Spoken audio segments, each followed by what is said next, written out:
দয়ালামা এই পথ দিয়া আসবে রে, আমি সদাই থাকি পন্থ পানে চায়া।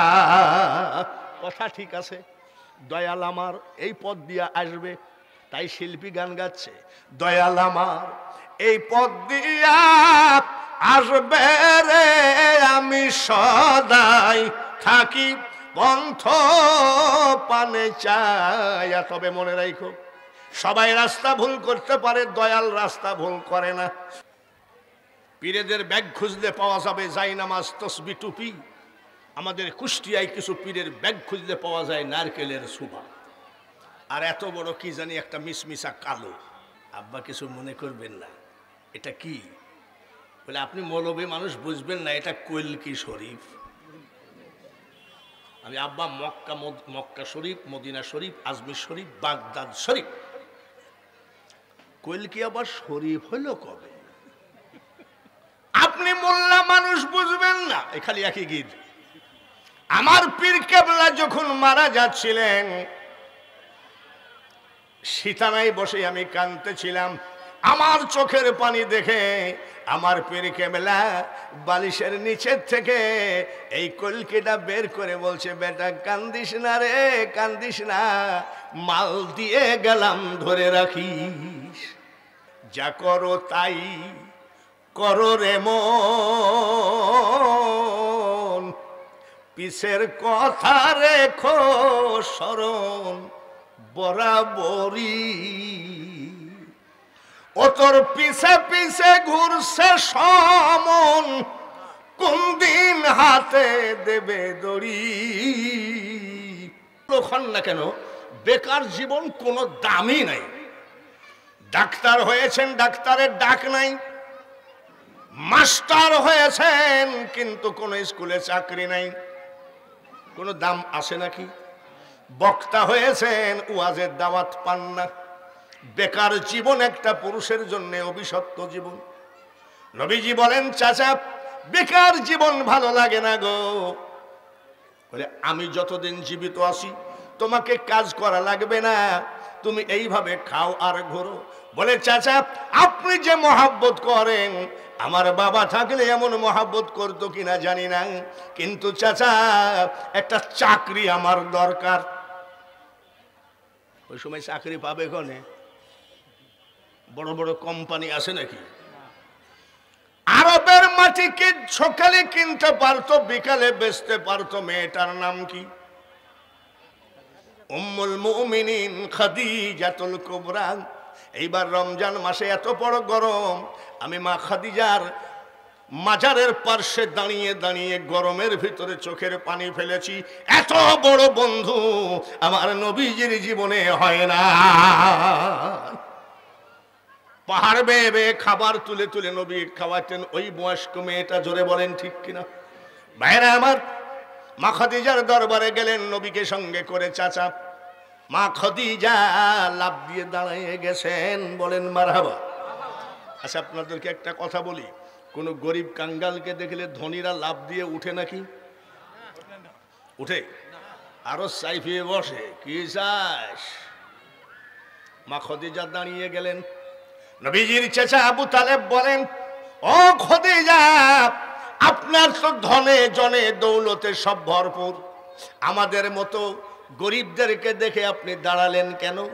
মা খাদিজাতুল কুবরা বলে, ও আবু তালিব, হতে পারে আপনারা গরিব, কিন্তু পৃথিবীর উপরে এই আপনাদের মতন বংশ মর্যাদা আর জন্ম হবে না। বলেন কি বলছেন? বলে, এটা আমার ভাতিজা, মিথ্যা বলা জানে না। নবী কি মিথ্যা জানতেন? ধোঁকাবাজি, সিটারি, সালাকি? আল্লাহ বলছেন, ইন্নাকা লাআলা খুলুকিন আযীম। আল্লাহ বলেন, আমার হাবিবকে আমি উত্তম চরিত্রের অধিকারী করে পাঠায় দিলাম।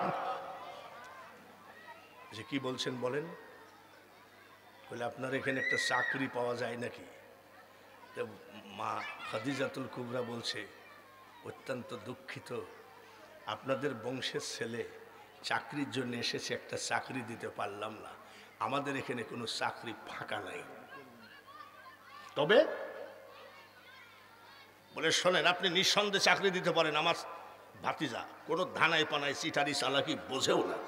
বলে সে আপনাদের কুরাইশ বংশের ছেলেরা তো চরিত্রবান হবেই, কিন্তু আমার এখানে কোনো চাকরি নাই। তবে একটা চাকরি আছে যেটা আপনার বংশের জন্য শোভা পায় না। কি?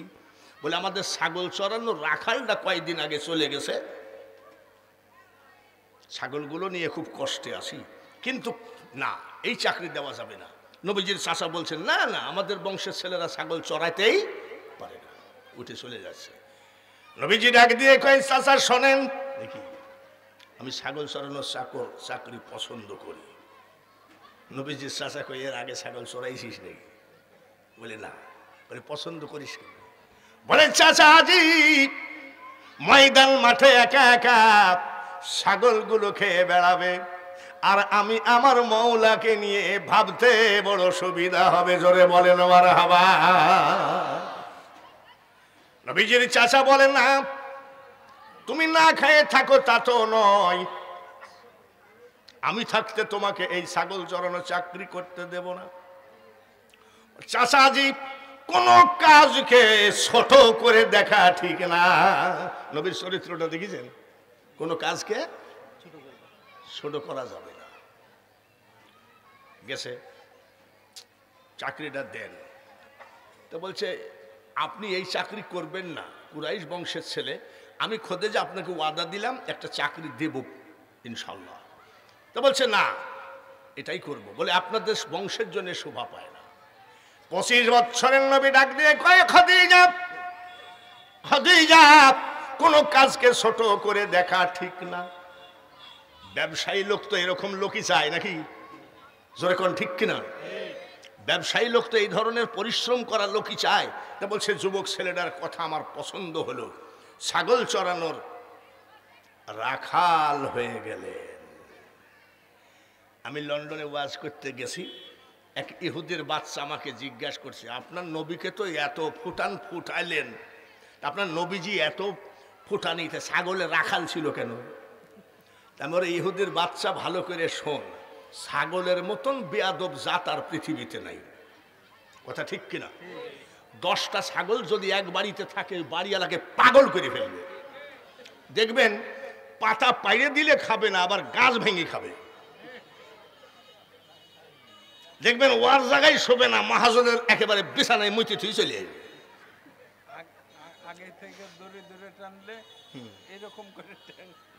এইবার আমি বলছি, হুদিরে, উনি যে বিশ্ব নেতা, তাম সৃষ্টি জগতের উনি নেতা। নেতার নেতৃত্ব ট্রেনিং হতে গেলে এই একটা নেতা যদি 100 ছাগল কন্ট্রোলে আনতে পারে, সে বাংলার প্রধানমন্ত্রীও হতে পারবে।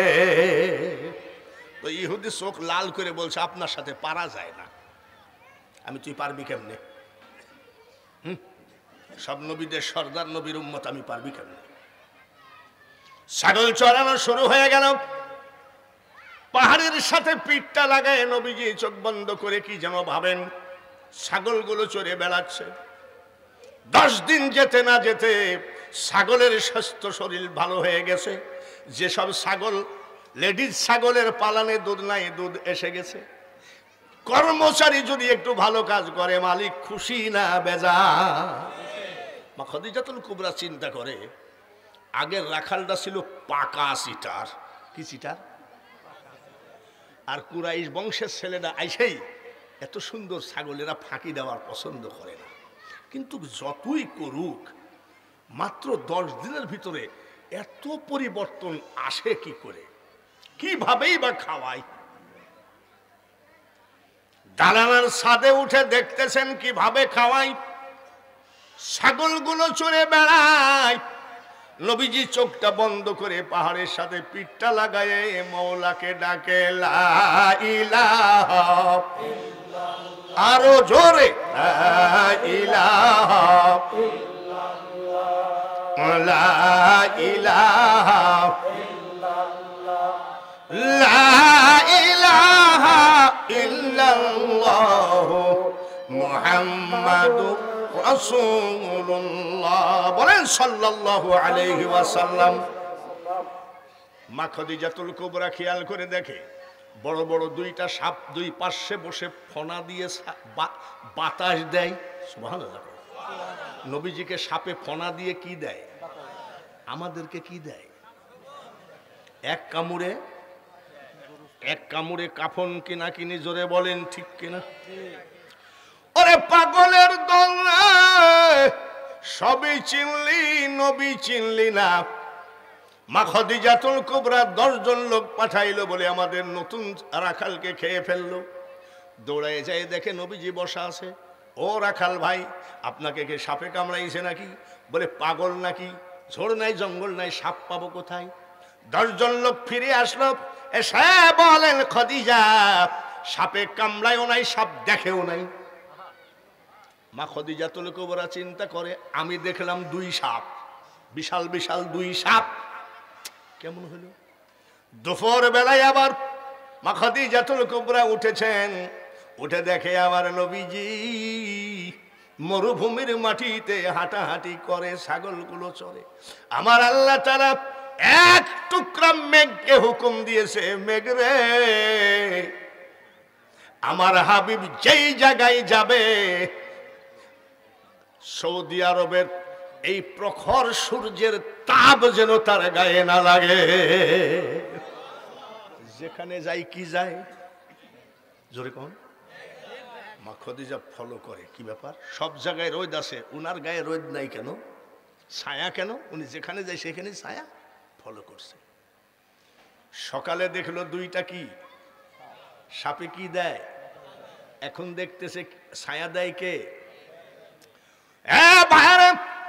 আবার বিকাল বেলায় উঠেছে, বিকাল বেলায় উঠে দেখে ছাগলকে মরুভূমির মাটিতে পানি খাওয়াবে।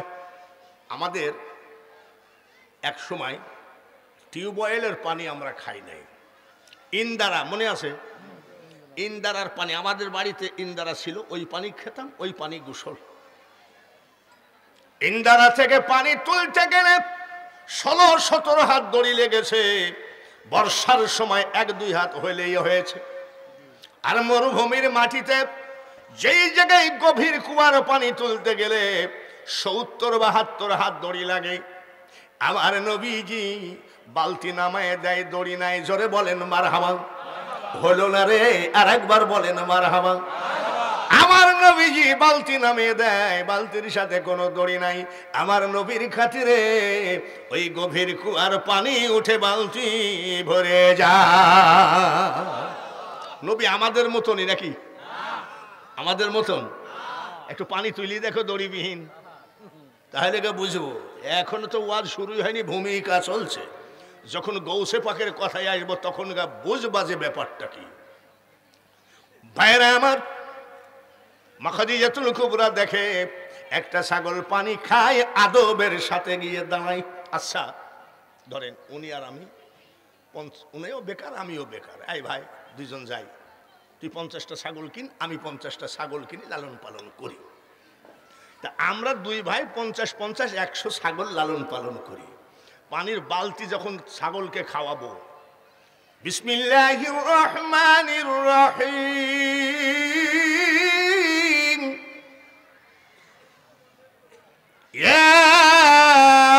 ইয়াসিন ওয়াল কুরআনিল হাকীম।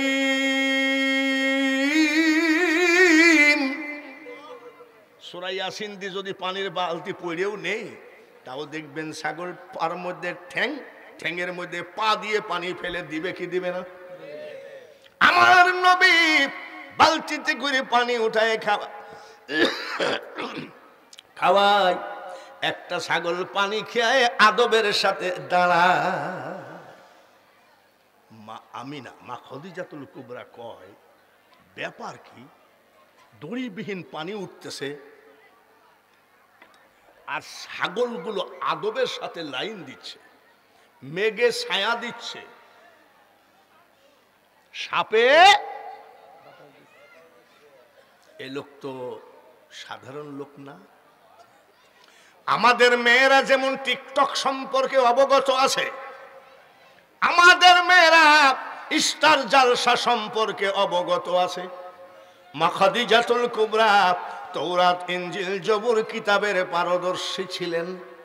সব কিতাবের মধ্যে আমার নবীর কথা আছে কি নাই? উনি বুঝতে পেরেছেন তৌরাত জবুর ইনজিল কিতাবে মিলায়ে দেখে, আহারে এই রত্ন আমি খদিজার ঘরে কেমনে আসলো জানি না।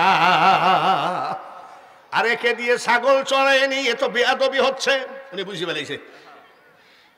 সকাল বেলায় ম্যানেজার, ক্যাশিয়ার, ফিল্ডম্যান সবাইকে ডাকলো। বিশাল বিজনেসম্যান ছিলেন, বিজনেসের ম্যানেজার, ক্যাশিয়ার, সুপারভাইজার সবাইকে ডাকলো। এত সকালে ডাকছে, মনে হয় বেতন টেতন বাড়াবে মনে হয়। বসে, খাদিজা আপনি কিছু বলবেন? বলে হ্যাঁ, বলার জন্যই তো ডাকছি। বলে বলেন। আজ থেকে আমার সমস্ত বিজনেসের ব্যবসার নতুন ম্যানেজার বানিয়ে দিলাম কুরাইশ বংশের ছেলেটা মুহাম্মাদুর রাসূলুল্লাহ। বাংলাদেশের সরকার যদি বলে সোনালী ব্যাংকের ম্যানেজারের কোনো হিসাব লাগবে না, যা ইচ্ছা করুন, 6 মাস পরে দেখবেন টাকার বাক্সও নাই। যেরকম ঠিক কিনা? যাই ডাক দিয়ে কয়, ও ম্যানেজার ভাই, আজ আমাদের মালিক বলেছে আপনার কোনো হিসাব নিকাশ লাগবে না। নবীজি ডাক দিয়ে কয়, তাড়াতাড়ি হিসাব নিতে বলো, তা না হলে আমি চাকরি করব না। বলে কেন? এই সুযোগ কি মানুষ হারায় নাকি? বলে আজ হোক কাল হোক আমি রিটায়ার্ড হব, অবসরে যাব। অন্যান্য ম্যানেজার বলবে আব্দুল্লাহর ছেলে 10টা টাকা চুরি করেছে, এই জন্মের মা, এই মা আর এই বাপের সন্তান আমি না।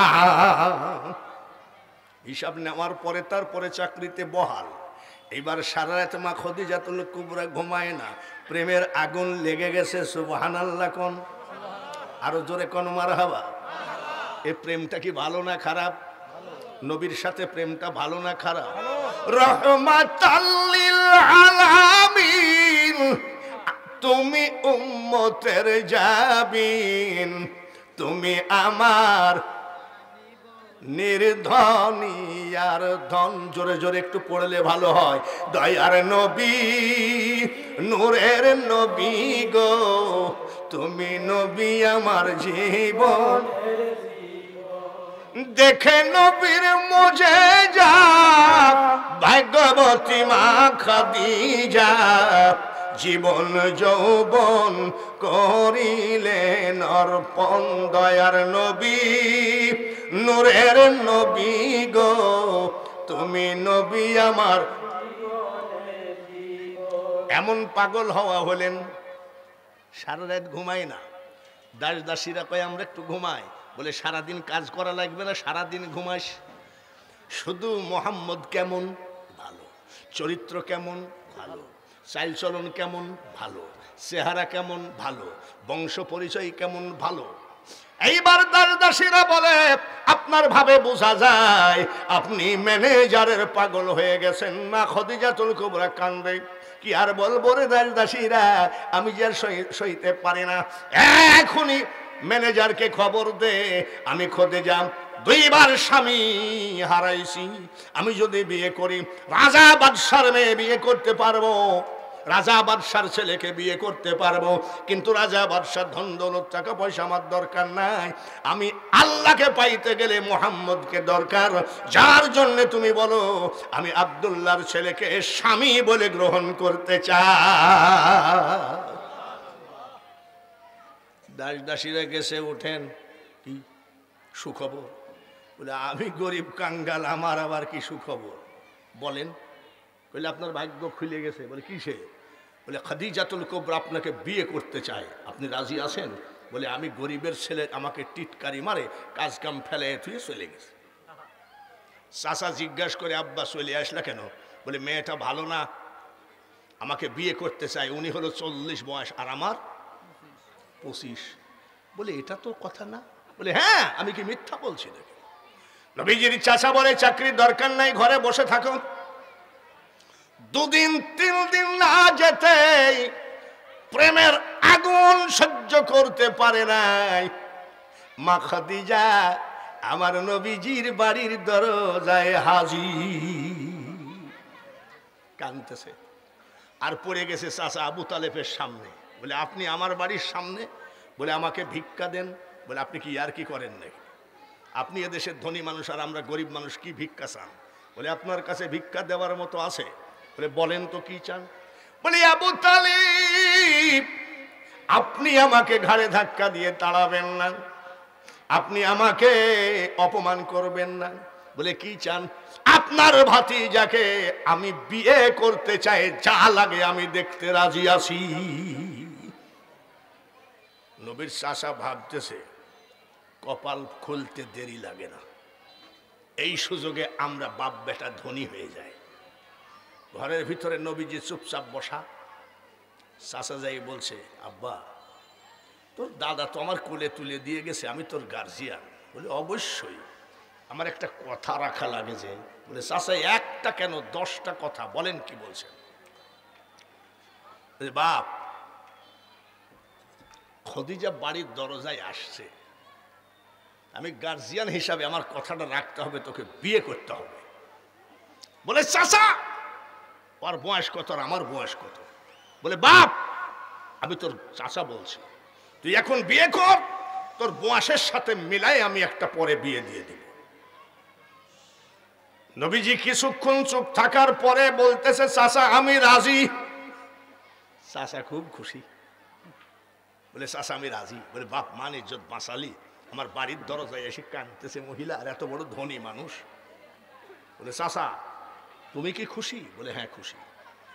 জান আমি রাজি, কিন্তু চাচা আপনি খদিজাকে বলে দেন আমাকে যদি বিয়ে করতে হয় 3টা শর্ত মানতে হবে, যদি পারে আমি তাকে বিয়ে করব, নইলে না। বলে দাঁড়াও খদিজা, শোনেন, আপনি অনেক বয়স্ক আর আমার ছেলে অনেক বয়স কম, যাই হোক বলে কয়ে কষ্ট করে রাজি করছি, কিন্তু আমার ছেলের 3টা শর্ত আপনাকে মানতে হবে, নাহলে ও বিয়ে করবে না। ও কিন্তু এক কথার লোক। নবীজি কয় কথার লোক? মা খাদিজাতুল কুবরা বলেন, আবু তালিব আমার তো কোনো কিছুর কমতি নয়, একটা কেন, এই 3টা কেন, 33-90টা শর্ত আমি পালন করতে রাজি আছি। নবীজির চাচা কয়, আমার ভাইস্তি কয় 3টা, আর এ কয় 90টা। যাই বলছে, আব্বা তুমি যে 3টা বলেছো না, ও 90টা শর্ত মানতে রাজি আছে, তুমি 2-1টা বাড়াও, 2-1টা বাড়াও। নবীজি বলছে, না চাচা আমার এই 3টা হলেই হবে। নবীজি বলছে, আসো বলো, 3টার ভিতরে জমি জায়গা সব তোমার নামে লিবা, টাকা পয়সা সব তোমার নামে, বিল্ডিং গাড়ি বাড়ি টাড়ি যা আছে সব তোমার নামে। নবীজি মুস্কে হাসি দিয়ে কই, চাচা চকিদারি করলা, থানা চিনলা না, তুমি কি বলতে চাও? বলে বেটারে এই সুযোগ সব সময় আসে না। খদিজা আমার ভাতিজার কথাগুলো শোনেন, শর্ত কয়টা? এক, খদিজা তুমি কি আমাকে বিয়ে করতে রাজি? বলে হ্যাঁ রাজি। 3টা শর্ত পালন করতে হবে। বলে এখনই পালন করব। বলেন আপনার শর্ত কি? 1 নম্বর শর্ত রে খদিজা, তোমার ধন দৌলত টাকা পয়সা যা আছে সব গরিবদের মধ্যে বিলায়ে দিতে হবে। রাজি আছো কিনা? মা খদিজাতুল কুবরা বললেন, আমি বিলায়ে দিলাম। নবীজির চাচা কয়, আব্বা ভালো আছিস? বলছে হ্যাঁ ভালো আছি। কি কোষ? 2 নম্বর শর্ত বলেন। নবীজি 2 নম্বর শর্ত বলে, খাদিজা তোমার যে বড় বড় বিল্ডিং ঘর, ভূমিহীন গৃহহীন এই সব মানুষগুলো তোমার বড় বড় বিল্ডিং এ ঘুমাবে। বলে আমি বিল্ডিং ও গরিবদের ছেড়ে দিলাম। নবীজি কয়, কি তুমি কি পাগল নাকি? আচ্ছা ঠিক আছে, দেখি পাগল শেষটা কি কয়। খদিজা সমস্ত বিল্ডিং এ গরিব কাঙ্গাল ভূমিহীন গৃহহীনরা ঘুমাবে, আর তুমি আমি তাল পাতা চাল বানাবো, খেজুরের ডাল দিয়ে একটা ঘর বানাবো, এই ঘরে তুমি আর আমি থাকবো। বলে আমি রাজি। শোনো খাদিজা, 7 দিন পর্যন্ত হয়তো বা খাবার আমি জোগাড় করতে পারবো কিনা জানি না, ক্ষুধার কাতরে কোনোদিন যেন এই শব্দ যেন আমার কানে না আসে। মা খাদিজা বললেন আমি মেনে নিলাম। নবীর চাচা কয় এই বিয়ের মধ্যে আমি নাই। সবই লস, সবই লস। বিয়ে হয়ে গেল। এইবার আমার নবীজি শুরু করলেন, আধ্যাত্মিক কলেজে ভর্তি হলেন। আধ্যাত্মিক কলেজ ওই কুষ্টিয়ার ইসলামিক ভার্সিটি নয়, ঢাকা ভার্সিটি নয়, রাজশাহী বিশ্ববিদ্যালয় নয়, কোন ক্লাসে নয়, ওই জবলে নূর পাহাড়ের গুহা হলেন টিনার ভার্সিটি। ওই জায়গায় বসে থাকতেন কোরআনের জন্য। দেখেন পৃথিবীতে মা খাদিজার কথা কেউ বলে না, একটু মুনাজাতের মধ্যেও এই মেয়েটার কথা কেউ বলে না। যখন নবীজির কেউ ছিল না, যারা হজ করেছেন হাত তোলেন, উমরাও যদি করে থাকেন হাত তোলেন। আলহামদুলিল্লাহ। যেই পাহাড়ে কোরআন নাযিল হয়েছিল, পাহাড়টা ছোট না বড়? বিশাল পাহাড়। হাজী সাহেবরা দেখতে গেলে গড়ে পড়ে যেতে পারে, অ্যাক্সিডেন্ট হতে পারে। এখন সৌদি আরবের বাদশা পাথর বসায় সিঁড়ি বানিয়ে দিয়েছে। মনে মনে এইবার দেখেন মা খাদিজাতুল কুবরা যখন নবীজির জন্য খাবার টানতেন, তখন সিঁড়ি ছিল নাকি? জোরে বলেন ছিল? ওরে বাপরে, এক হাতে খাবার বেয়ে বেয়ে উঠতেন, সুবহানাল্লাহ কোন। এক হাতে খাবার আর পাহাড় বেয়ে বেয়ে উঠতেন। 40 দিন পর্যন্ত মা খাদিজা খাবার টেনেছেন, সুবহানাল্লাহ বলেন। 41 দিনের দিনে শরীর গা হাত পা ব্যথা, আর উঠতে পারে না, কান্দে। একটু উঠে রেস্ট নাই, আবার কান্দে, মাবুদ মাবুদ গো, 40 দিন একাধারে তোমার হাবিবের খেদমতে আমি পাহাড় থেকে উঠছি নামছি, আজ যে আমার শরীরে কুলায় না গো আল্লাহ, গো আল্লাহ তুমি একটু আমাকে দেখো। চোখের পানি ঝরাইয়ে দিয়ে কান্দে, আবার হাঁপায়। আমার আল্লাহর দয়া হয় কি হয় না? নবীকে যারা ভালোবাসে আল্লাহ তার আপন না পর। আমার আল্লাহ তাআলা বলে, জিব্রাইল রে দেখ দেখ আমার খাদিজা আমার হাবিবকে কত ভালোবাসে। সমস্ত শরীর ব্যথা, 40 বছরের বয়স্ক মেয়ে, খাবার টানতে টানতে দুর্বল হয়ে গেছে। একবার কান্দে, একবার রেস্ট নেয়, একবার বসে।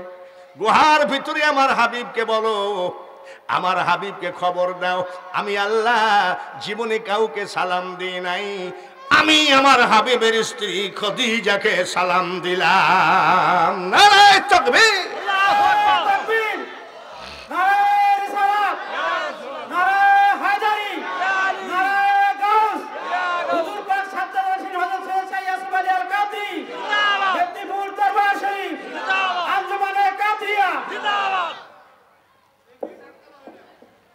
নবীজি আল্লাহ তাআলা মা খাদিজাকে সালাম দিলেন। নবীর সাথে প্রেম করাতে লাভ না লস?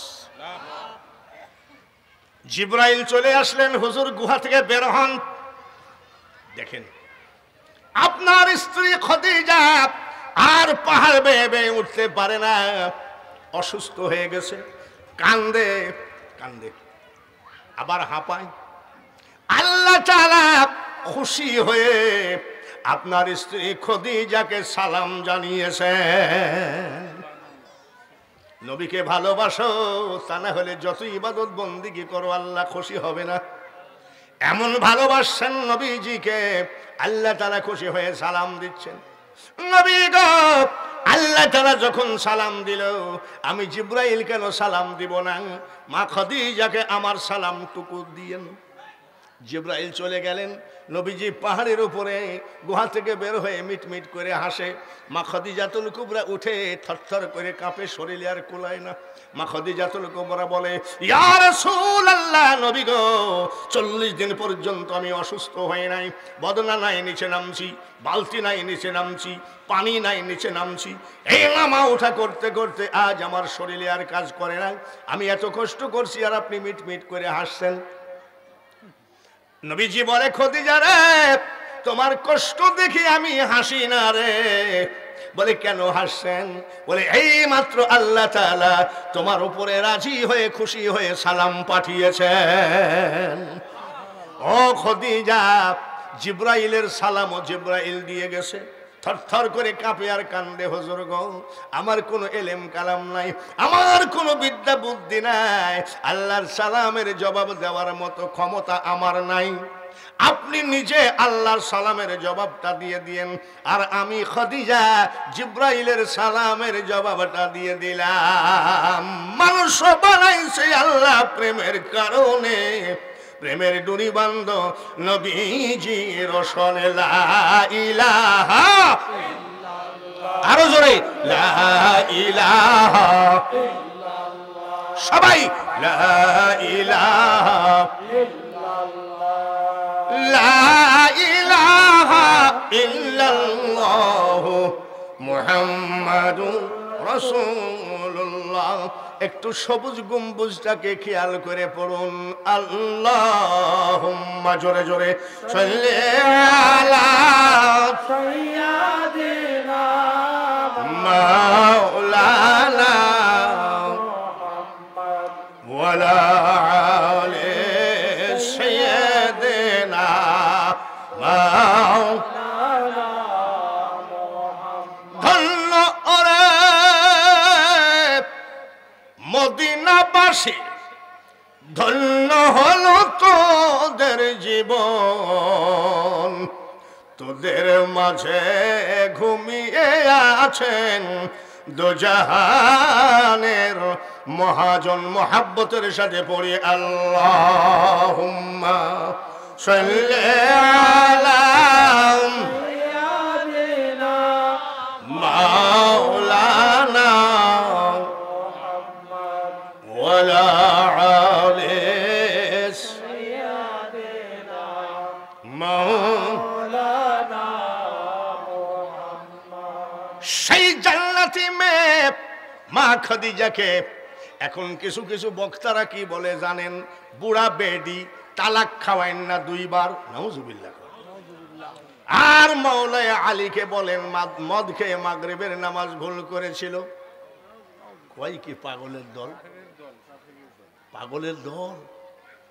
হযরত আলীর জন্ম কোন জায়গায় জানেন? ওনার মা পেটে করে তোয়াব করতেছিলেন, লাব্বাইক লা শারিকা লাকা লাব্বাইক। এমন সময় পেটে ডেলিভারির ব্যথা উঠলো, সঙ্গে সঙ্গে কাবার দরজা খুলে দেওয়া হলো। মাওলানা আলী রাদিয়াল্লাহু তাআলা আনহুর জন্ম হলো কাবা ঘরের ভিতরে।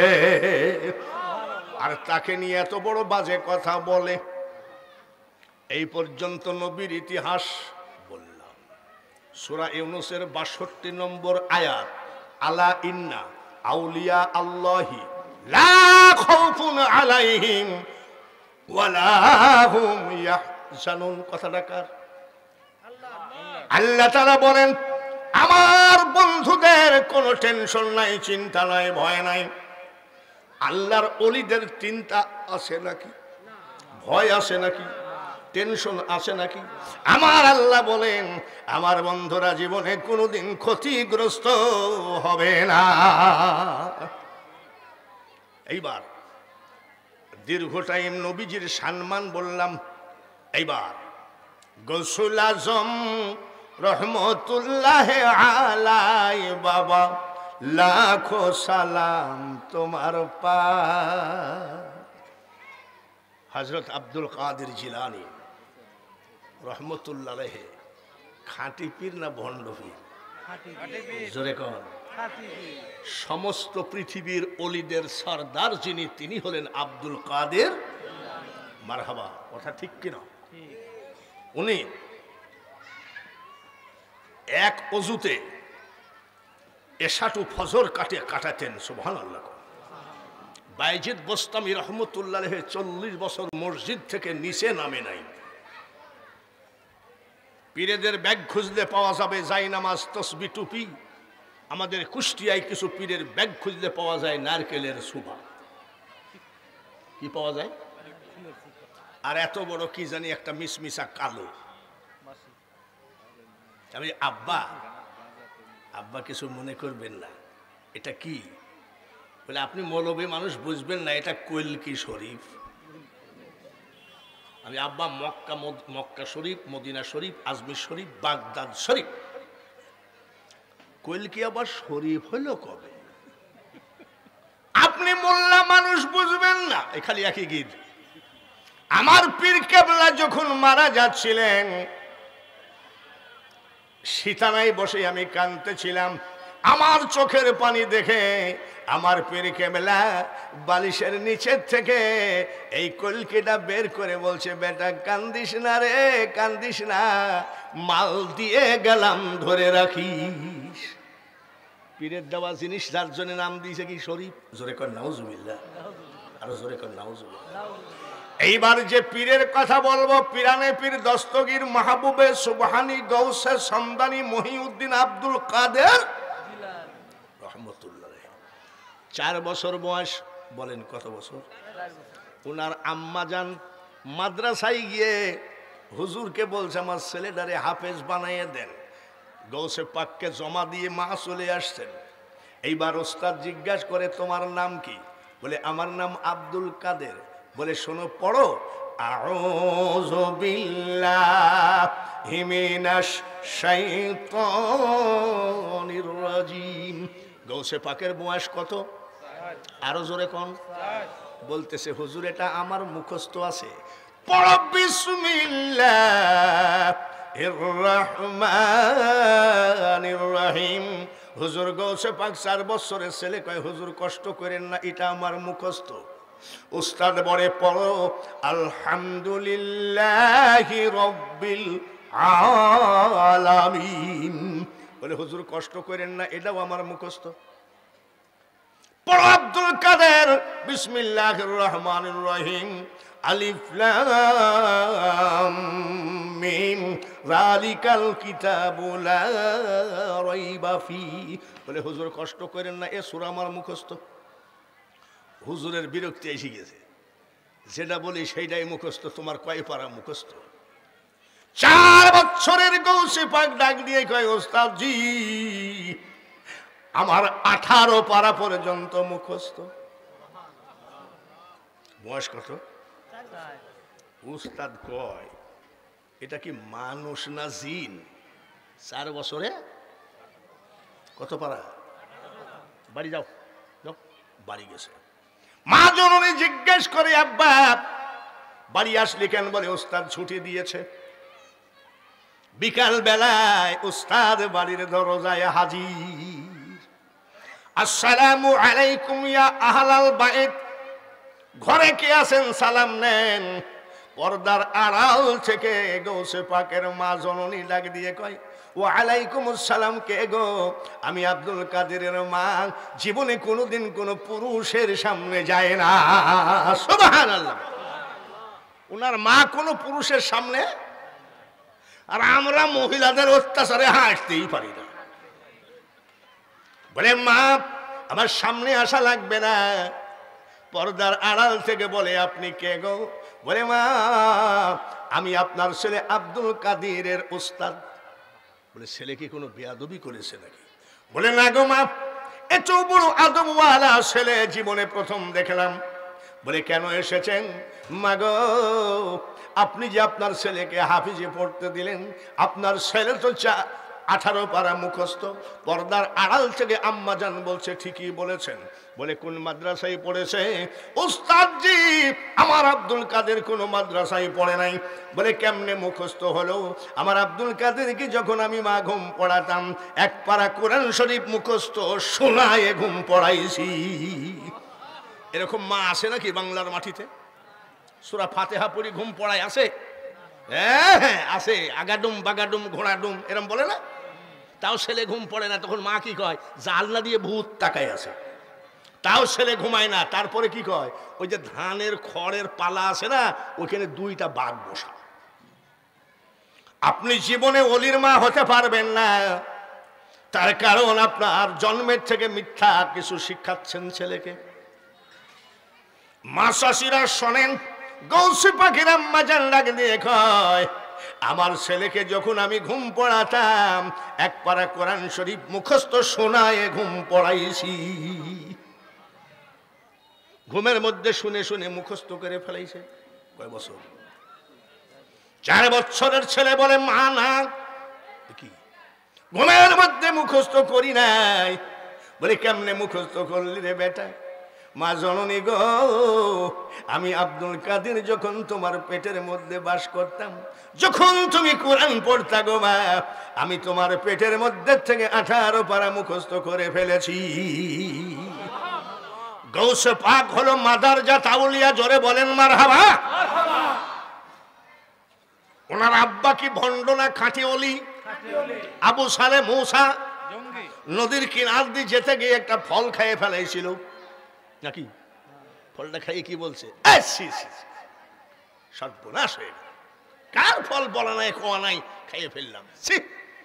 ফামাই ইয়ামাল মিসকালা যাররাতিন খায়রান ইয়ারা, জাররা জাররা হিসাব যদি দিতে হয়, এই ফলের হিসাব দিতে হবে কি হবে না? উনি খোঁজে খোঁজে ফলের মালিকের বাড়িতে গেছে। মালিক আরাক আল্লাহর অলি, জোরে কোন সুবহানাল্লাহ। অলি অলি চিনে কিনা? অলি অলি চিনে কিনা? ফলের মালিক চিন্তা করে, এ লোক তো অলি লোক, আমার কাছে কেন? আসি কয়, চাচা আসসালামু আলাইকুম। ওয়ালাইকুম সালাম। কিছু বলবেন? বলে, এক নদীর কিনারে আপনার একটা ফলের গাছ আছে। বলে, আমার ফলের গাছ তুমি খুঁজে বেড়াও কেন? বলে, চাচা একটু ভুল করে ফল খেয়ে ফেলাইছি, মাফ করেন। বলে, ফল কি তোমার বাপের নাকি, তুমি কেন খেলা? চাচা ভুল তো মানুষই করে, মাফ করেন। বলে, মাফ হবে না। চাচা মাফ করেন। বলে, মাফ হবে না। কিয়ামতের মাঠে এই ফলই আমাকে জাহান্নামে নিয়ে যাবে, মাফ করেন চাচা। মাফ করতে পারি, 12 বৎসর আমার বাড়িতে গোলামি করো। গৌসে পাকের বাবা এক ফলে কয় বছর? জোরে কর। আমরা কি ওরকম ফল খাইনি নাকি? তুমি যে পীরগিরি দেখাও, ওরকম ফল আমরা খাইনি। হাটে বড়ই বেছে না, বড়ই কত করি রে? 60 টাকা কেজি, 1 কেজি। বড়ই আলা ওজন করতে করতে 250 মেরে দিয়েছি। কি খান নাই নাকি? আরে আমার শালা আসছে, কয় যে দুলা ভাই 1 কেজি আঙ্গুর লিব। আমি লে আঙ্গুর আলা আঙ্গুর মাপে, আর আমার শালা খালি গিলে। লালন ফকিরের দল গাঁজা খাক, চুল কাটে না, মুছ কাটে না। তারা কতকগুলো কথা শুনতে আমার খুব মজা লাগে। কি জানেন? যা করো তাই করো রে মন, পিছের কথা রেখো স্মরণ বরাবরই। ও তোর পিছে পিছে ঘুরছে সমন, কোন দিন হাতে দেবে দড়ি। একটা ফলের জন্য যদি 12 বৎসর গোলামি করতে হয়, তাহলে মনে রাখো, গৌসে পাকের বিরুদ্ধে জীবনে আর জবান খুইল না। গৌসে পাকের নাম পবিত্র, ওই নাম নিলে আল্লাহ খুশি হয়ে যায়। 12 বৎসর হয়ে গেল এক ফলে। কত বছর চাচা? আজকে 12 বৎসর হয়ে গেল। বলে, 12 বৎসর আর 24 বছর কি তোমার কি? চাচা আপনি যে বললেন 12 বছর গোলামি করলে মাপ হবে, বলে, মাপ কি তোমার বাপের ঘরের কথা নাকি? যাও। 12 বছর মিস কল হয়ে গেল। ঠিক আছে চাচা, তাহলে মাপ করবেন না? বলে, মাপ আমি করতে পারি, আমার একটা কথা রাখবা। বলে, কি? আমার একটা মেয়ে আছে, বিয়ে করতে হবে। চাচা এই কাজটা বাদ দিয়ে অন্য কাজ দেন, আমি বিয়ে করব না। গৌসে পাকের বাবা দেখেছেন কত বড় পবিত্র। আর আমি হলে কি বলতাম? হ্যাঁ, কাজী ডাকো, বাড়ি থেকে বিয়ে করে নিয়ে যায়, তারপরে 12 বৎসরের প্রতিশোধ কিভাবে তুলতে হয় দেখুন। আরে বলছেন না চাচা এই বিয়েটা বাদ দেন, বলে বিয়ে না করলে মাফ হবে না। মাফ হবে না? বিয়ে করলে কি মাফ হবে? বলে হ্যাঁ মাফ হবে। এই 12 বৎসর পরে যে বলছেন মাফ কি তোমার বাপের ঘরের কথা, এমন বলবেন না তো? বলে না, বিয়ে করলে মাফ হবে। তাহলে কাজী ডাকেন, বিয়ে দিয়ে দেন। যে কাজী ডাকার আগে আমার মেয়ের ডিজাইন শোনো। বলেন, আমার মেয়ে ন্যাংরা হাঁটতে পারে না, আমার মেয়ে কানা চোখে দেখে না, আমার মেয়ে বুবা কথা বলতে পারে না, আমার মেয়ে ঠসা কানে শোনে না। ঠসা, কানা, বুবা, ন্যাংরা, বিয়ে করবা নাকি বলো? মনে মনে কয় চাচা মাল তো একেবারেই অসল, কেন মাপ তো আমাকে পাইতেই হবে, দেন বিয়ে দিয়ে দেন। কাজী ডেকে বিয়ে দেওয়া হলো। ডাক দিয়ে বলে এই ঘরে আমার মেয়ে আছে, এটা বাসর ঘর, ঠিক কিনা? বাসর ঘরের বারান্দায় গিয়ে গৌসে পাকের বাবা সালাম দেয়, আসসালামু আলাইকুম ইয়া আহলাল বাইত। এখানে আমরা বহুলোকিত বিয়ে করেছি, বাসর ঘরে সালাম দিয়েছেন নাকি? সত্যি বললেন? পাগল নাকি? সালাম দেওয়ার সুযোগই তো দিই না আমরা। আর উনি কই আসলাম, একটা দৌড় মারছে গৌসে পাকের বাবা। শ্বশুর বাবাজি জিজ্ঞাসা করে, দৌড় মারলা কেন বাবাজি? বলে আমি ভুল করে অন্য ঘরে ঢুকেছি। কেন? বলে ওটা আপনার মেয়ে না। বলে কেমনে বুঝলাম? আপনি যে বললেন মেয়ে কানা চোখে দেখে না, আমাকে দেখেছে। আপনি যে বললেন বুবা, ওয়া আলাইকুম সালাম বলেছে। আপনি যে বললেন ঠসা, আমি সালাম দিলাম কানে শুনেছে। আপনি যে বললেন ন্যাংরা, লাভ দিয়ে উঠেছে, তাই ওই মেয়ে তো আপনার না। বলে ওই মেয়ে আমার। বলে তাহলে এ কথা বললেন কেন? বলে বুবা বলেছি তার কারণ আমার মেয়ে এই পর্যন্ত আমার সাথে ছাড়া দ্বিতীয় কোনো পুরুষের সাথে কথা বলে নাই। আমার মেয়ে এই পর্যন্ত আমার কথা ছাড়া কারুর কথা কানে যায় নাই। আমার মেয়ে ন্যাংরা মানে আমার বাড়ি ছাড়া পার্শ্বের বাড়িতেও কোনোদিন যায় নাই। আমার মেয়ে কানা মানে আমাকে ছাড়া কোনো পুরুষকে চোখে দেখে নাই। এই ঘরে আসলেন পিরানে পীর দস্তগীর, মাহবুবে সুবহানী, গাউসে সমদানি, মহিউদ্দিন আব্দুল কাদের জিলানী রহমতুল্লাহ আলাইহি। জোরে বলেন মারহাবা। উনার জীবদ্দশায় ঘরের ভিতরে জিকির করতেছে। বাগদাদে চোর আছে, আজমিরেও চোর আছে, নাই নাকি? মেদিনীপুরে চোর নাই? পকেটমার আছে না? টুঙ্গিতে বিশ্ব ইজতেমা যখন হয়, farm gate, college gate, Mirpur 1 number, 10 number, Rampura, এই পকেট মার সব যায় টুঙ্গির মাঠে। ওই জায়গায় গেলে ওদের সুবিধা হয়, ঠিক কিনা? তাহলে চোর সব জায়গায় আছে। বাগদাদে এক চোর, ওর বউ বলতেছে সকালে নাস্তার টাকা নাই। তাই নাকি? চোর যতই চুরি করুক নাস্তার টাকা থাকে না। ডাকাত যতই ডাকাতি করুক পরের দিন ডাকাতি করতে গেলে ঘর ভাড়া থাকে না। ডায়েরি দেখা শুরু করেছে চোর। দেখছে বাগদাদের প্রত্যেক বাড়িতে 1 বার 2 বার করে চুরি হয়েছে। এখন কি করি? বউ বলছে আমার এত দরকার নাই, ঘরে নাস্তা নাই, এইটাই বললাম। ঠিক আছে, একটা বাড়ি বাদ আছে, সেটা হলো গৌসে পাকের বাড়ি, বড় পীর সাহেবের বাড়ি। তোর বউ জোড়হাত করে বলছে না খাইয়ে থাকতে রাজি, কিন্তু বড় পীর সাহেবের বাড়িতে চুরিটা কইরো না। চোরে শুনে না, আর বড় পীর তখন তো সিন্ধ কাটা চোর। আর এখন কি সিন্ধ কাটা চোর আছে নাকি? একদম সামনাসামনি ডাইরেক্ট। সিন্ধ কেটে পান্তা ভাতের পাতিল পর্যন্ত চুরি করে নিয়ে গেছে, আমরা ছোটবেলায় দেখছি।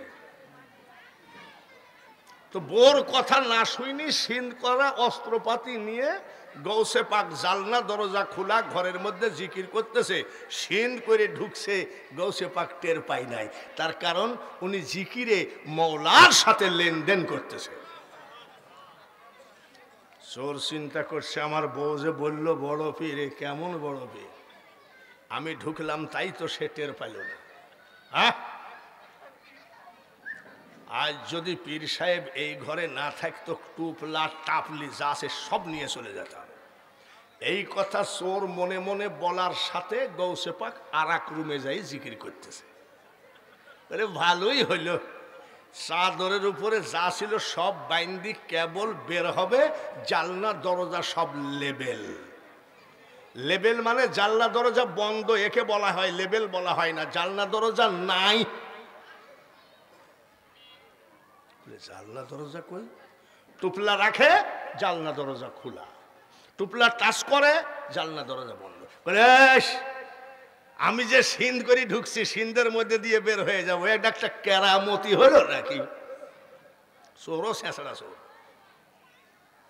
ঠিক আছে, টুপলা যেই হাতে করেছে, জানলা দরজা লেবেল হইলে ঘর আলো না অন্ধকার? অন্ধকারের ভিতরে সিন্ধের মুখ খুঁজতেছে, যাই দেখে সিন্ধের মুখ পর্যন্ত বন্ধ হয়ে গেছে। আমার বউ ঠিকই বলেছিল, পীরের বাড়ি চুরি করো না, ঘরে বান মারিছে, যেখানকার জিনিস সেইখানে থুয়ে বের হয়ে যাবে, জানলা দরজা নাই। খালি হাতে পলাবে, জানলা দরজা নাই, সিন্ধের মুখ দিয়ে পলাবে, বন্ধ হয়ে গেছে। ওই সর্বনাশ করেছে। এখন কি করা যায়? পলাইতেও দিবে না, চুপচাপ বসে আছে। যে ফজরের নামাজের আজান দিবে, উনি এই ঘরে আসবে যাই নামাজ নিতে, মারবো দৌড়। সারা রাত বেচারা বসে আছে। আল্লাহু আকবার, আল্লাহু আকবার। ফজরের নামাজের আজান দিচ্ছে, হুজুর গৌসে পাক ঢুকবেন আর চোর সাইডে দৌড় মারবে। আল্লাহু আকবার, আল্লাহু আকবার। চোরের মনের মধ্যে খলবল করছে, কখন যে বাবাজি ঢুকবে। আশহাদু আল্লা ইলাহা ইল্লাল্লাহ,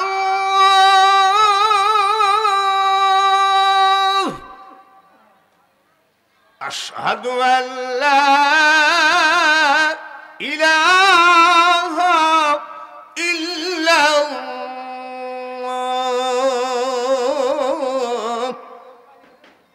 হুজুর গৌসে পাকার এই ঘরে আসলেন না, ওই ঘরেই ফজরের নামাজ পড়ে তসবিহ জপতেছে, বেলা উঠলে ইশরাক করবেন। এমন সময় সামদেশ থেকে একজন আল্লাহর ওলি কয়, আসসালামু আলাইকুম হুজুর গৌসে পাক, কেমন আছেন? আলহামদুলিল্লাহ। কে তুমি? বলে আমি সামদেশ থেকে এসেছি, ওই দেশে আপনি আমাকে ডিউটিতে দিয়েছেন, জিনা, ব্যভিচারী, সুদ, ঘুষ, চিটারি, বাটপারি সব ভরা, যে কোনো মুহূর্তে এলাকাটা ধ্বংস হয়ে যেতে পারে। আপনি একটু আর একজন ওলি পাঠাইতে হবে, আমার একা সম্ভব হচ্ছে না। জ্ঞানী বুঝে ইশারায়, মূর্খ সাপল দিয়ে চোখের মণি ফাটায় দিলেও বোঝে না। সারা পৃথিবীর মাটিতে অলিদের ডিউটি থাকে, কোন এলাকায় কোন অলির ডিউটি হবে এটা বর্ণন করেন হুজুর বাগদাদওয়ালা। হুজুর আমি একা কন্ট্রোল করতে পারছি না, একজন অলি দরকার, এত খারাপই বেড়ে গেছে। বলছে অলি কি গাছে ধরে নাকি? 2-4 দিন সময় দেওয়া যায় না? হুজুর যে কোনো মুহূর্তে এলাকাটা ধ্বংস হয়ে যেতে পারে, তাই আমি দৌড়ে আসছি, একজন অলি দরকার। বলে যাও মেয়া, 2-4-10 দিন সময় দাও, আমি অলি ম্যানেজ করি। সামদেশের অলি ডাক দিয়ে কয়, হুজুর গৌসে পাক, পৃথিবীতে আমি আপনি এমন একজন ক্ষমতাধর লোক হিসাবে আল্লাহ পাঠিয়েছেন, একজন অলি আপনাকে খোঁজা লাগে না, একজন অলি যে কোনো সময় ম্যানেজ করা সম্ভব। গৌসে পাক ডাক দিয়ে কয়, তাই বলে কি সময় দেওয়া লাগে না নাকি? সত্যি জরুরিভাবে দরকার। বলে যে কোনো সময় দেশটা ধ্বংস হয়ে যেতে পারে, আমার দেখায় একা কন্ট্রোল করা সম্ভব হচ্ছে না। হুজুর গৌসে পাক ডাক দিয়ে কয়, ঘরের ভিতরে লোকটা বসে আছে, ধরে আনো। জোরে কোন সুবহানাল্লাহ। কোন লোকটা বলেন তো? জোরে কম গেছে, চলেন কোথায়? থানায়। জোরের মন বলে থানায় কেন? আমার সাথে যেতে হবে। ভাই এবারের মতন মাফ করে দেন, খুদার কসম জীবনের পীরের বাড়ি চুরি করবো না। বলছি এ কোন যাইতে লোকরে আমি আপনার আমার সাথে পাঠাবো।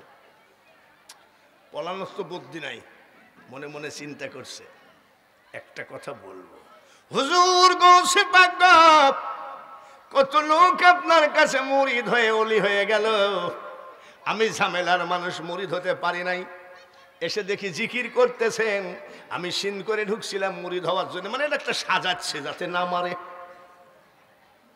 গেছে এইদিকে হুজুর মাফ করে দেন, আমি কিন্তু মুরিদ হতে আসছি। হুজুর গৌসে পাক ডাক দিয়ে বলে, তোর 14 গোষ্ঠীর ভাগ্য ভালো, আমি আব্দুল কাদিরের ঘরে চুরি করতে আসছিস, আয়।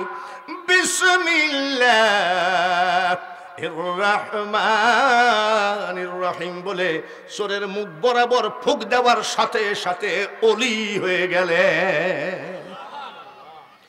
গৌসে পাক পিরানে পীর দস্তগীর আব্দুল কাদের জিলানী, উনি পীর না, উনি হচ্ছেন পৃথিবীর পীর বানানোর ইঞ্জিনিয়ার। চোরকে কি বানিয়ে দিলেন?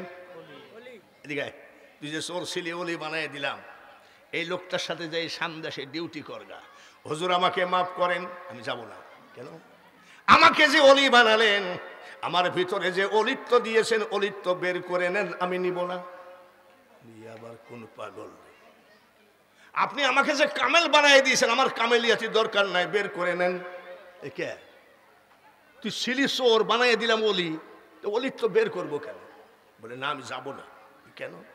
হুজুর আমি যদি সন্দেশে ডিউটিতে যাই, যদি আমাকে মাগরিব এশা ফজর পড়াইতে বলে, আমি মাত্র 2টা সূরা জানি, একটা হলো সূরা ফাতিহার আর একটা সূরা ইখলাস কুল হু সূরা, তাছাড়া আমার কোনো পুঁজি পাঠটা নাই। যদি আমাকে ইমামতি করতে বলে, আমি যদি ধরা পড়ে যাই বদনাম হবে আপনার। তাই নাকি? 2টা সূরা ছাড়া জানো না? দাঁড়াও। ঘরের ভিতরে ঢুকে হুজুর গৌসে পাকের গায়ের জুব্বাটা বলছে, বেটা গায়ে দে। গায়ে দেওয়ায় কলবের উপরে আঙ্গুল দিয়ে বলছে, চোখ বন্ধ কর, কি দেখা যায় বল। এইবার চোরের থেকে আউলিয়া হয়ে গৌসে পাকের জুব্বা গায়ে দিয়ে কলবের উপরে আঙ্গুল দিয়ে আসে। গৌসে পাক বলে, চোখ খুলবি না? হুজুর গৌসে পাক গো, খোদার কসম আমার সামনে মাত্র 10 হাত দূরে লোহ মাহফুজ দেখা যায়। তাই নাকি? ভালো করে দেখতো কি হচ্ছে।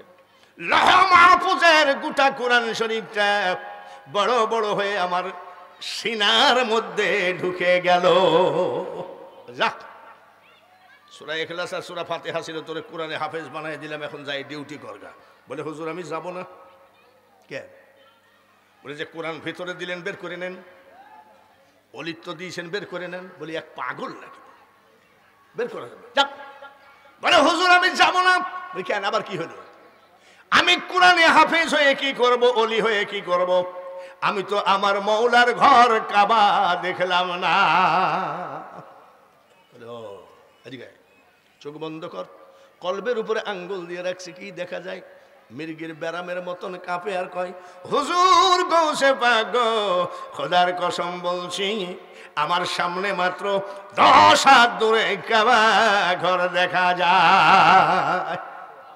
হাট ও কাদেরিয়া তরিকার মুরিদান ভাইরা, পৃথিবীতে কাদেরিয়া তরিকার যেন কেউ বদনাম না করে। কাদেরিয়া তরিকা আমার গৌসে পাকের তরিকা, জোরে কোন মারহাবা। আর গৌসে পাকের ইতিহাস আমি এখন শুরু করলাম, ফজর পর্যন্ত বললে আমি মূর্খ বক্তার শেষ হবে না। ডাক দিয়ে কয়, যাবি না কেন? কোরআনে হাফেজ বানাই দিলাম, চোরের থেকে আউলিয়া বানাই দিলাম, কাবা দেখতে চালি তাও দিলাম, যা। বলে হুজুর আমি যাব না, যা দিয়েছেন সব কেড়ে নেন। হুজুর গৌসে পাক কয়, জীবনে মুরিদ একটা ছেঁচড়া মুরিদ পাইছি, কি চাস? বলে আমি মক্কা দেখে কি করব, হাফেজ হয়ে কি করব, অলি হয়ে কি করব? আমি তো দয়ার নবীর রওজা পাক দেখলাম না। চোরও চিন্তা করতেছে ক্ষমতা যখন আছে সবগুলো নিয়েই নেব না, তোমার 14 গোষ্ঠী না পাক।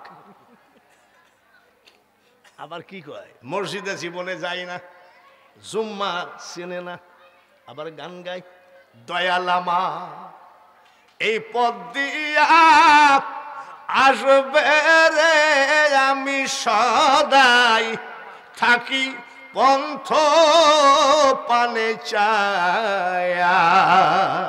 কথা ঠিক আছে, দয়াল আমার এই পথ দিয়া আসবে, তাই শিল্পী গান গাচ্ছে দয়াল আমার এই পথ দিয়া আসবে রে, আমি সদাই থাকি পন্থ পানে চায়া। তবে মনে রাখো, সবাই রাস্তা ভুল করতে পারে, দয়াল রাস্তা ভুল করে না।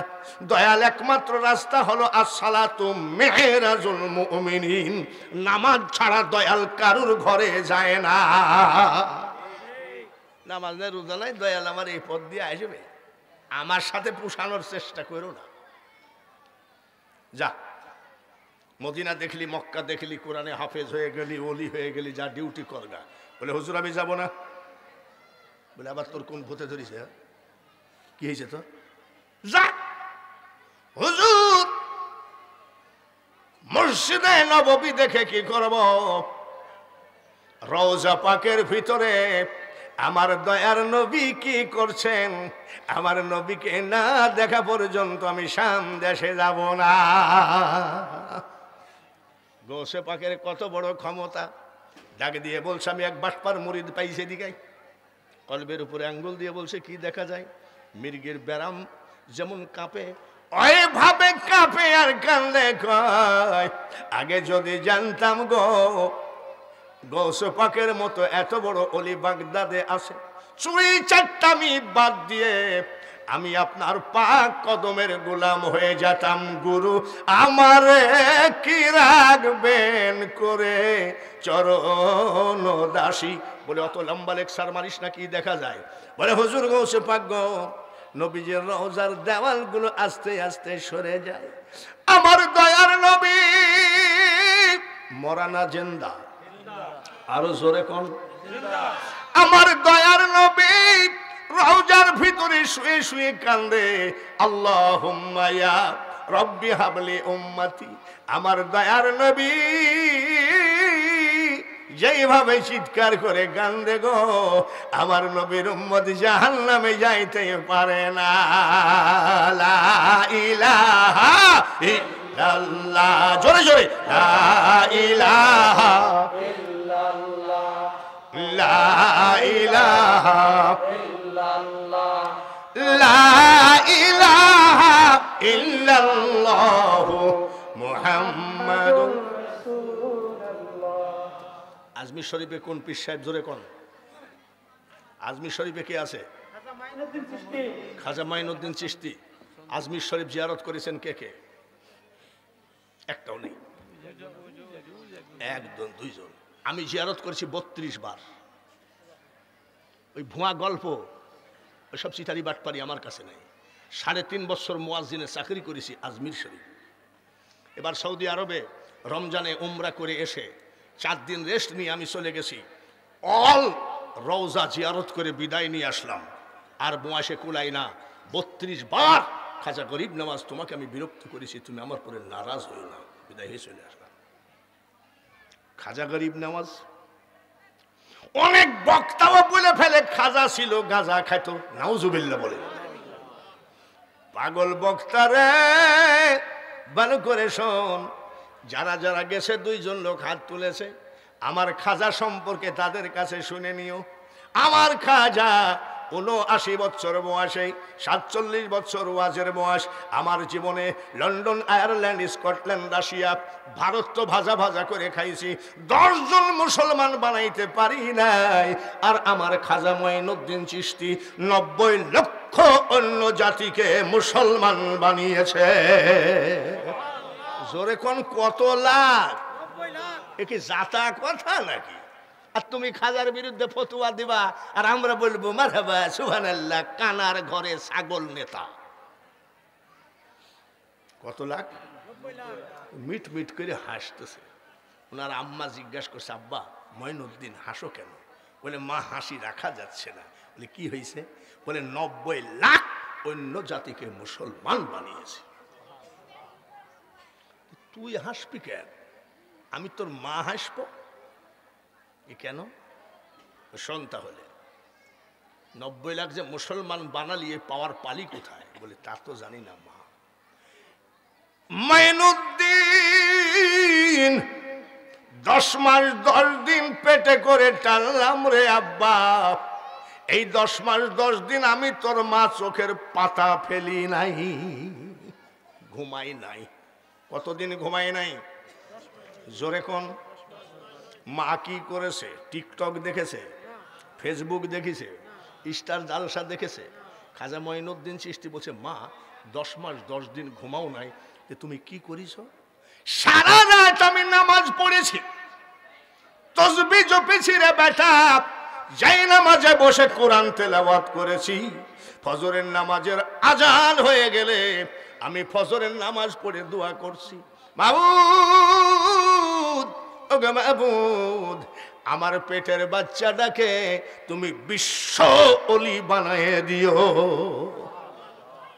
10 মাস 10 দিন ঘুমাওনি? ও মা, তুমি তো বড় ধরনের সাধক। বলে এইটুক শুনি অবাক হয়ে গেলি, আরো শোন। বলে কি মা? যতবার, যত দিন, যত মাস তুই আমার বুকের দুধ খালি রে বেটা, আমি তোর মা বিনা অজুতে আমার দুধ তোর মুখে ঠেকায় না। এরকম মা রাজবাড়ি জেলায় আছে নাকি? আমাদের মেয়েরা তো অজু জানেই না। আর খাজা গরিব নওয়াজের মা বলছে, যতবার, যত দিন, যত টাইম তুই আমার দুধ খাইছিস, আমি বিনা অজুতে আমার দুধ তোর মুখে ঠেকায় নাই। আর আমাদের মা ছেলে দুধ খাচ্ছে, আর উনি কি দেখতেছে? টিকটক। জোরে কোন? কি টক? কি টক? মার খেয়াল কোন দিক? জোরে কোন? ছেলে দুধ খাচ্ছে, মার খেয়াল কোন দিক?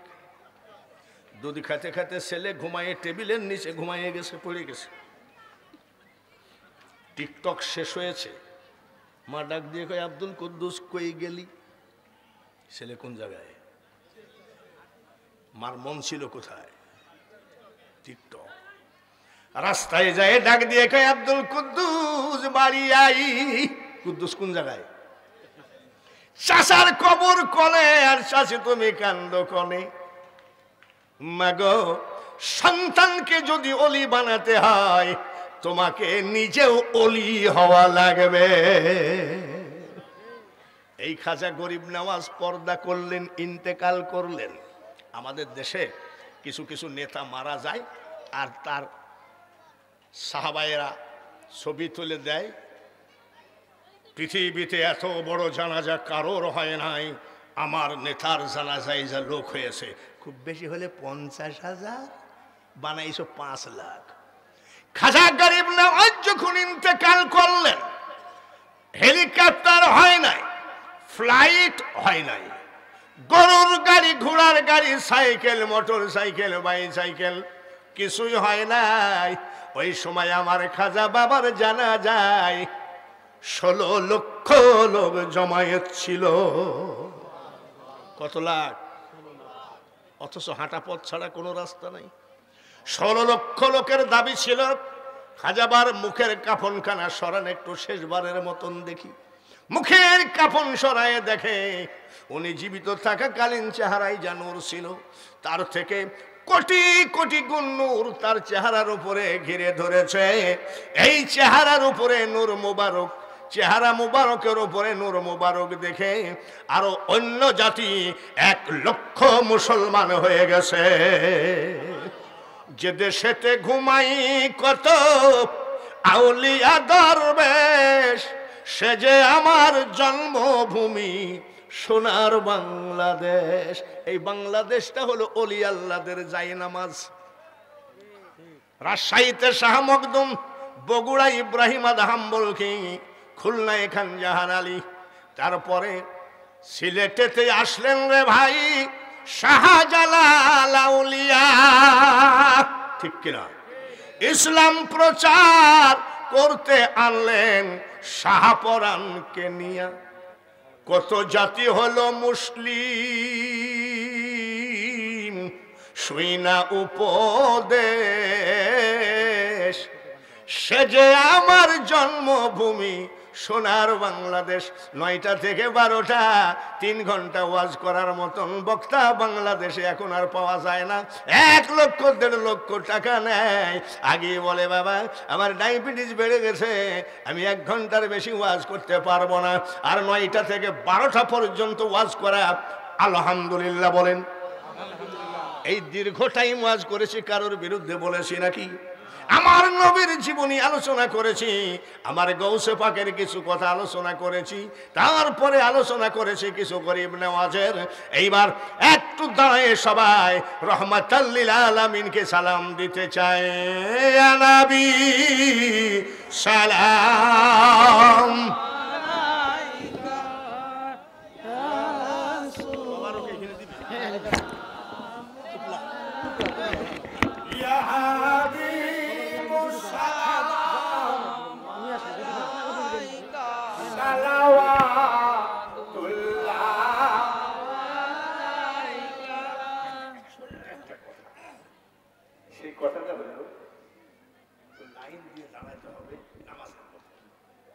একটা লোক তবারক নিয়ে যেন ভিতর দিয়ে যেতে পারে আরামে।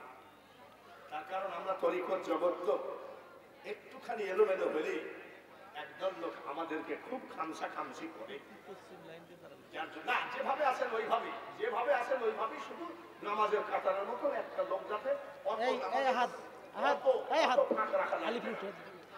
সবাই পড়ে ইয়া নবী সালাম আলাইকা ইয়া রাসূল সালাম আলাইকা ইয়া হাবিব সালাম আলাইকা সালাওয়াতুল্লাহ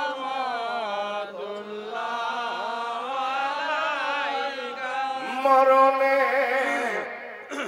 থাকি একা, কবরে থাকি একা, হাসরে উঠি একা, সেদিন দয়া করে নবীজি দিও গো দেখা।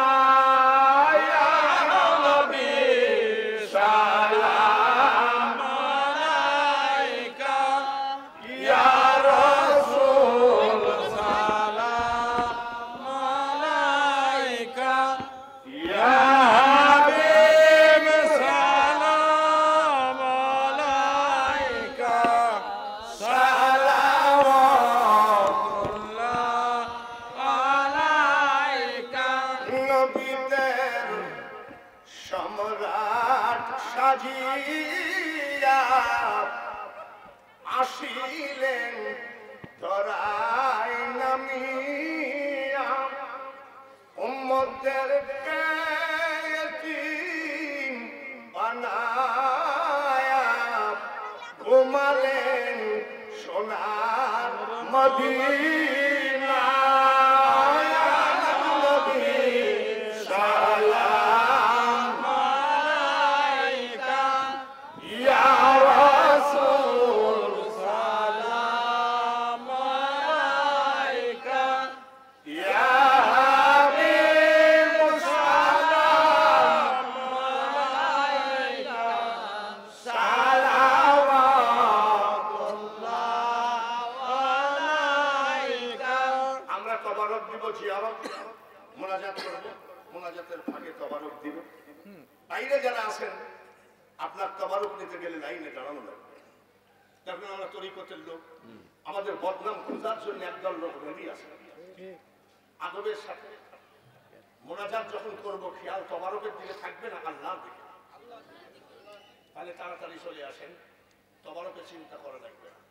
মদিনা আমাদের মনের বাসনা মদিনা, প্রাণের যাচনা মদিনা, দুঃখের সান্ত্বনা মদিনা, আশিকের ঠিকানা।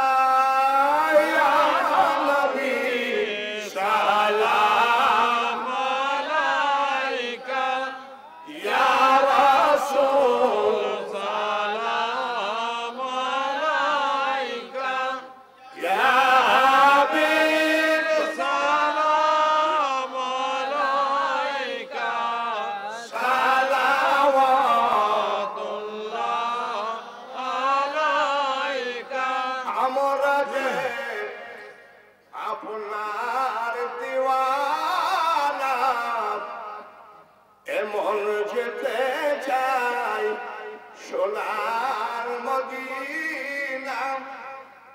কোন পথে হব রওয়ানা, বলে দেন শাহে মদিনা।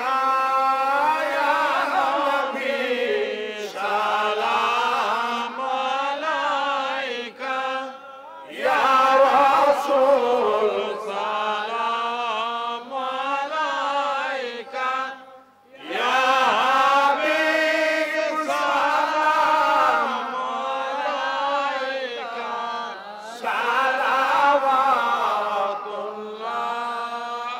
আলাইকা। ইয়া রাব্বি সাল্লি ওয়া সাল্লিম দাইমান আবাদা আলা নবিয়িকা খায়রি খালকি কুল্লিহিম। भेजाए रब मेरे दुरूद सलाम बरगजीदा नबी पर अपने मुदम सबाई पड़ी बलागलुलो बेकमालिही कशफत दुजा बेजमालिही हसनत जमीउ खिसालिही सल्लु सल्लिमु या कौम बल सल्लु अला सदरिल अमीन मुस्तफा मा जा इल्ला रहमताल लिल आलामीन। এলাকার গোরস্থান আমাদের মা বাপ সবার জন্য একবার সূরা ফাতিহা পাঠ করি। তবারকের টেনশন করা লাগবে না। তবারক আপনাদের সামনে দিয়ে কর্মী ভাইয়েরা আপনাদের সামনে হাজির করবেন। সবাই পড়ি আউযু বিল্লাহি মিনাশ শাইতানির রাজিম। বিসমিল্লাহির রহমানির রহিম। আলহামদুলিল্লাহি রাব্বিল আলামিন আর রহমানির রহিম মালিকি ইয়াউমিদ্দিন। ইয়্যাকা না'বুদু ওয়া ইয়্যাকা নাস্তাঈন। ইহদিনাস সিরাতাল মুস্তাকিম সিরাতাল লাযিনা আন'আমতা আলাইহিম গায়রিল মাগদুবি আলাইহিম ওয়ালাদ-দাল্লিন। আমিন। সূরা ইখলাস 3 বার পাঠ করলে এক খতম কোরআন শরীফের নেকি কে দিবে? পড়ুন সবাই বিসমিল্লাহির রহমানির রহিম। কুল হুয়াল্লাহু আহাদ আল্লাহুস সামাদ লাম ইয়ালিদ ওয়া লাম ইউলাদ ওয়া লাম ইয়াকুল লাহু কুফুয়ান আহাদ। তবারক আনতে বলেন, পড়েন বিসমিল্লাহ। কুল হুয়াল্লাহু আহাদ আল্লাহুস সামাদ লাম ইয়ালিদ ওয়া লাম ইউলাদ। বিসমিল্লাহ। তবারক নিয়ে লাইনের মাথায় মাথায় রাখেন। বিসমিল্লাহির রহমানির রহিম। কুল হুয়াল্লাহু আহাদ। আল্লাহুম্মা সাল্লি আলা সাইয়্যিদিনা